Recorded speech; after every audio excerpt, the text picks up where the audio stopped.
नमस्कार मंडळी, बांगडा फिश फ्राय करण्यासाठी साहित्य: आलं लसूणची पेस्ट घ्यायची, त्याच्यामध्ये थोडंसं घरगुती लाल तिखट घालायचं, नंतर हळद घालायची थोडीशी, माझ्याकडे टिक्का मसाला होता थोडासा तो घातला 1 चमचा, 2 चमचे कॉर्नफ्लोअर घालायचं, मीठ घालायचं चवीनुसार, अर्धा लिंबू पिळून घ्यायचं, कोथिंबीर घालायची आणि 1 चमचा बेसन घालायचं.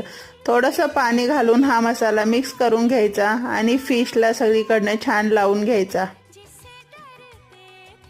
आता एक तवा तापायला ठेवायचा, त्याच्यावर थोडंसंच तेल टाकायचं.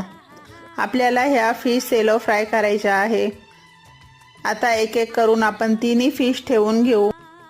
एका साईडला छान तळून झाल्या की याला पलटून घेऊ. दुसऱ्या पण साईडला छान कुरकुरीत तळून घ्यायच्या. रेसिपी आवडली